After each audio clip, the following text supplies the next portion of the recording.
আসসালামু আলাইকুম ওয়া রাহমাতুল্লাহি নবীন স্কুলে সবাইকে স্বাগতম। আমি মোহাম্মদ নাজমুল হোসেন। দেখো আজকে সপ্তম গণিত অনুশীলনী 1.2 পর্ব 8। ইতিপূর্বে কিন্তু আমরা বেশ কয়েকটা পর্ব দিয়েছি 1.1 এবং 1.2 এর। যারা এখন পর্যন্ত ভিডিওগুলো দেখেনি তারা ভিডিওগুলো একটু দেখে আসতে পারো। দেখো পর্ব 8-এ কিন্তু আজকে আমরা 17 এবং 18 নং অঙ্কগুলো করাবো। যে 17 নং প্রশ্নে কিন্তু আছে একটি সমবায় সমিতির যতজন সদস্য। প্রশ্নগুলো আসলে আমি মনে করি যে তোমরা যদি মনোযোগ সহকারে প্রশ্নই তোমরা বুঝতে পারো তাহলে কিন্তু 50% অঙ্ক কিন্তু হয়ে গেল। একটি সমবায় সমিতির যতজন সদস্য ছিল প্রত্যেকেই তত 20 টাকা করে চাঁদা দেয়। তাহলে এখানে কিন্তু সদস্য সংখ্যা দেওয়া নাই, এটা কিন্তু আমরা ইচ্ছে মতো একটু ধরে নেব। যেহেতু পাটিগণিত তাহলে এই জন্য কিন্তু অবশ্যই ক ধরে নিতে পারি। বীজগণিতের বেলায় এক্স ব্যবহার করব আর পাটিগণিতের বেলায় ক ব্যবহার করব। প্রত্যেকেই তত করে চাঁদা দেয়। চাঁদা দেওয়ায় মোট কিন্তু দেখো 20,480 টাকা হলো। তাহলে ওই সমিতির সদস্য সংখ্যা নির্ণয় করো। আমরা এই অঙ্কটা করাবো এবং 18 নঙ্গে কিন্তু দেখো যে কোনো বাগানে 1800টি চারা গাছ বর্গাকারে লাগাতে গিয়ে 36টি গাছ বেশি হলে প্রত্যেক সারিতে চারা গাছের সংখ্যা নির্ণয় করো। তো প্রথমে আমরা 20 নং প্রশ্ন সমাধান করাবো। তাহলে কিন্তু এখানে কিন্তু প্রথমে সমস্ত যে সমিতির সদস্য সংখ্যা কিন্তু আমরা কজন ধরে নেব। দেখো শুরু করি আমরা। দেখো 18 নঙ্গের শুরুতেই কিন্তু আমরা লিখব মনে করি সমিতির সদস্য সংখ্যা। দেখো সমিতির সদস্য সংখ্যা কজন, এইভাবে একটু আমরা কিন্তু বলেছি যে পাটিগণিতের ক্ষেত্রে কজন ধরে নিব। এখন আমাদেরকে বলা হয়েছে যে প্রত্যেকে চাঁদা দেয়, তাইলে কিন্তু দেখো আমরা অতএব লিখব যে প্রত্যেকে চাঁদা দেয়।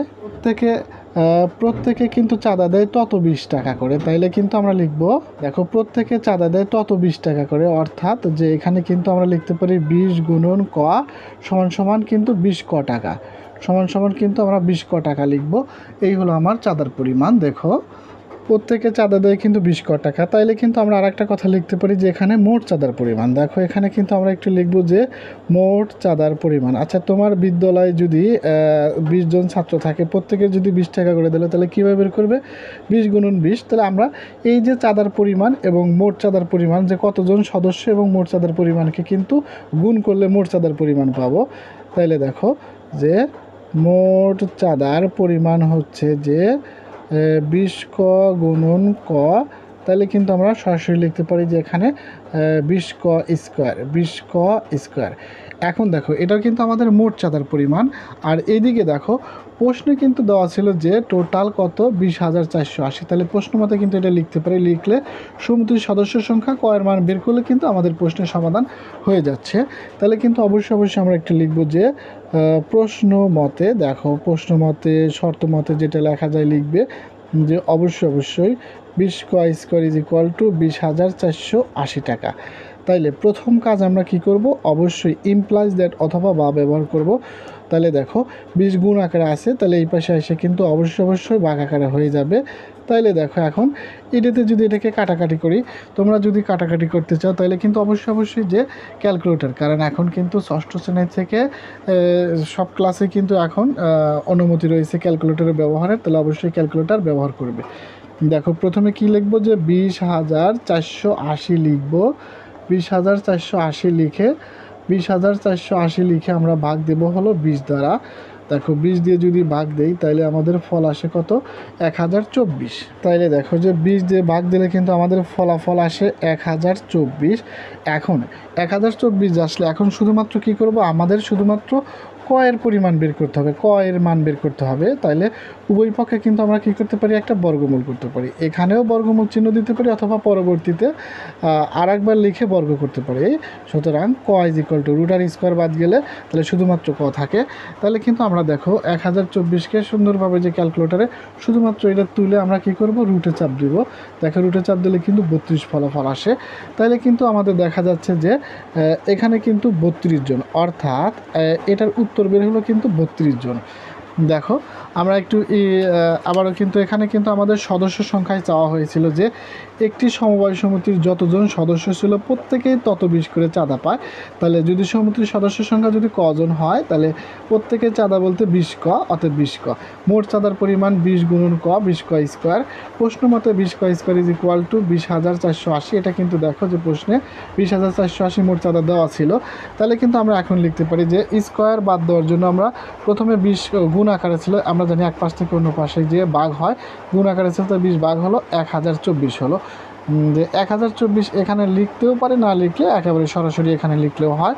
তাহলে উভয় পক্ষে স্কোয়ারটা বাদ দেওয়ার জন্য রুটার স্কোয়ার বাদ গেলে এবং 1024-এর বর্গমূল কিন্তু 32, তাহলে এটার উত্তর কিন্তু সঠিক উত্তর 32 জন। আশা করি অঙ্ক বুঝতে পেরেছো।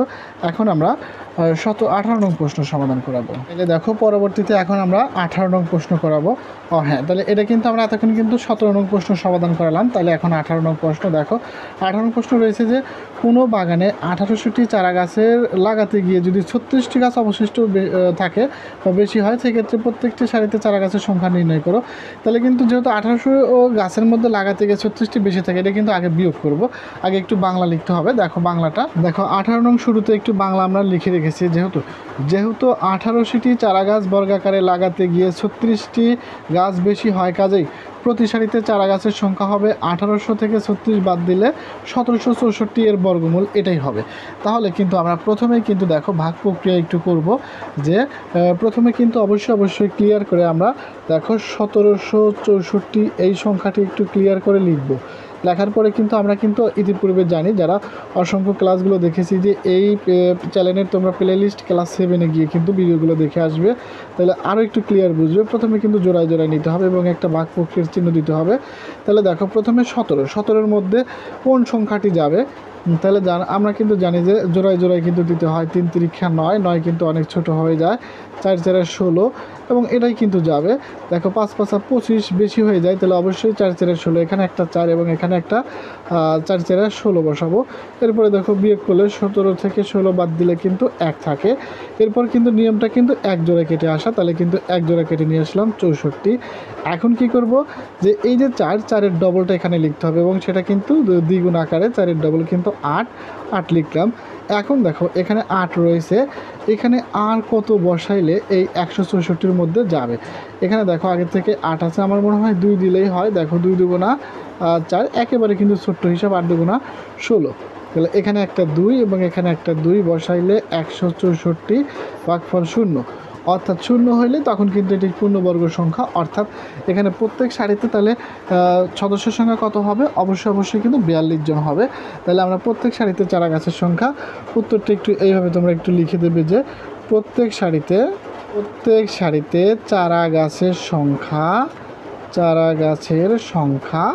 42 জন। চারা গাছের সংখ্যা, প্রত্যেক সারিতে চারা গাছের সংখ্যা 42 জন। এইভাবে একটু করে নিলাম আমরা। এটা কিন্তু আমাদের উত্তর। যে আশা করি তোমরা অঙ্কটি বুঝতে পেরেছো। যে প্রথমে একটু বাংলা, যেহেতু 1800 গাছ লাগাতে গিয়ে 36টা অবশিষ্ট থাকে বা বেশি হয়, সেই জন্য আমরা এটা বিয়োগ করে 1664 এর ভাগ প্রক্রিয়ায় দেখো, ভাগ প্রক্রিয়া করার পরে অবশ্যই 42টি করে চারা গাছ অবশিষ্ট থাকে। আশা করি 17 এবং 18 নং অঙ্ক তোমরা বুঝতে পেরেছো। পরবর্তী ভিডিওগুলো পেতে সাবস্ক্রাইব করে আমাদের সাথেই থাকো। আল্লাহ হাফেজ।